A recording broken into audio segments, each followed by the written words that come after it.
Tem que uma atualização em relação a uma pauta de ontem.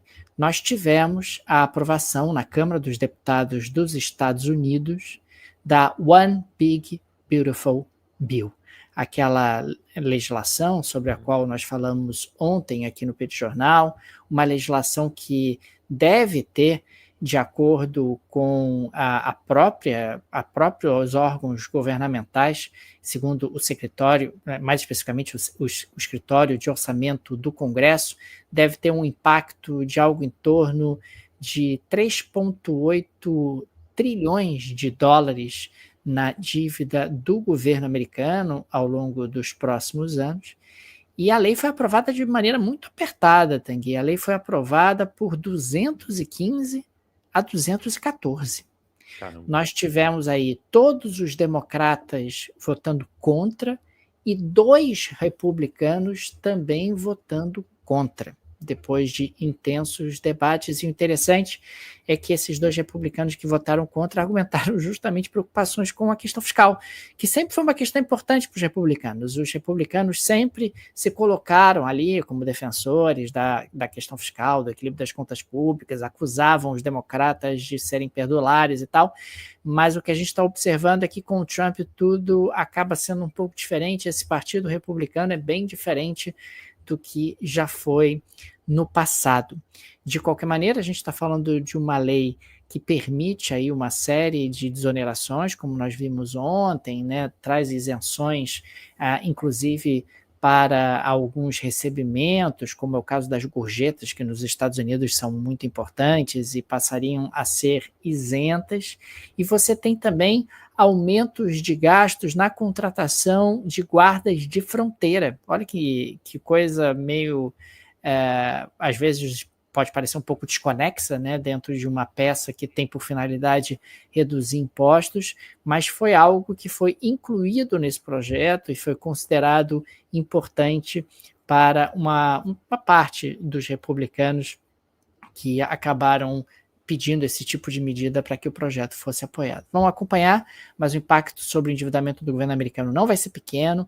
Isso deve trazer consequências para juros, deve trazer consequências para a inflação dos Estados Unidos e acaba fortalecendo essa percepção que nós vimos na semana passada com o rebaixamento da nota de crédito do governo dos Estados Unidos, que a questão fiscal nos Estados Unidos não está resolvida e nem está sendo encaminhada para qualquer tipo de solução.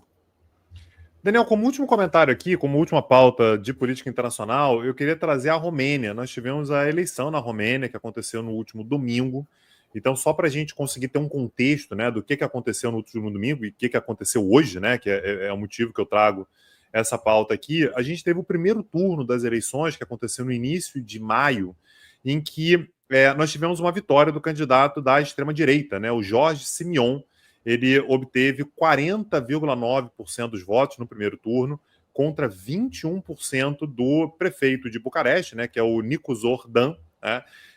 Então, ele teve praticamente o dobro dos votos do outro candidato, né? Então, o candidato da extrema-direita, o Nikos Ordan, Daniel, ele tem um perfil ali europeísta, um negócio um pouco mais liberal e tal, mas com uma resistência exatamente a esse projeto do Jorge Simion, que é uma lógica bem mais pró-Rússia, anti-OTAN, hostil ao Ocidente, né, hostil ao restante da Europa. Porém, no segundo turno, o Nikos Ordan, que foi o que ficou em segundo lugar, com metade dos votos do seu opositor, ele finalmente venceu, e venceu com uma margem razoável, né? Ele conseguiu 53,6% dos votos contra 46,4% do Jorge Simion.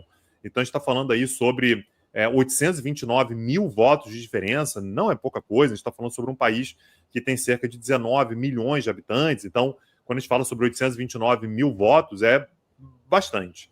O fato, Daniel, é que o Jorge Simion ele foi para a justiça para pedir a anulação, porque disse que nessa eleição tinha havido uma interferência da França e de Moldova. Porra, Daniel, precisa acusar Moldova, coitado, de ter algum tipo de interferência aí. É complicado. Tem uma relação forte com a Romênia, né, Tanguy? Tem uma influência romana forte em Moldova. Exatamente. Na verdade, Daniel, o Jorge Simion, ele é um cara que diz, inclusive, que a Romênia tinha que anexar determinadas partes de Moldova. Moldova é a antiga Moldávia, né, Daniel? Você dá para ser Moldávia em nossos corações, mas eles mudaram, pediram para ser chamado sempre de Moldova, estamos respeitando aqui. Mas o Jorge Simeon diz que, olha, a Romênia tem que pegar parte aí da Ucrânia, tem que pegar parte de Moldova e tal. Quero lembrar que nós tivemos uma eleição anulada no ano passado, em dezembro do ano passado, uma eleição da Romênia foi anulada porque um candidato, não foi Jorge Simeon, foi um outro candidato, ele conseguiu uma vitória no segundo turno e a justiça anulou porque disse que tinha provas concretas de interferência russa, tá? Que a Rússia teria interferido e mexido completamente no resultado da eleição. Nós tivemos a anulação e nesse mês de maio agora, portanto, nós temos a segunda eleição. Então tivemos o primeiro turno, o segundo turno e, portanto, a justiça negou, Daniel, a justiça manteve o resultado da eleição. Portanto, tivemos a confirmação de Nicu Zordan, né, era prefeito de Bucareste, agora, portanto, presidente do país, como o novo eleito para comandar a Romênia, Daniel.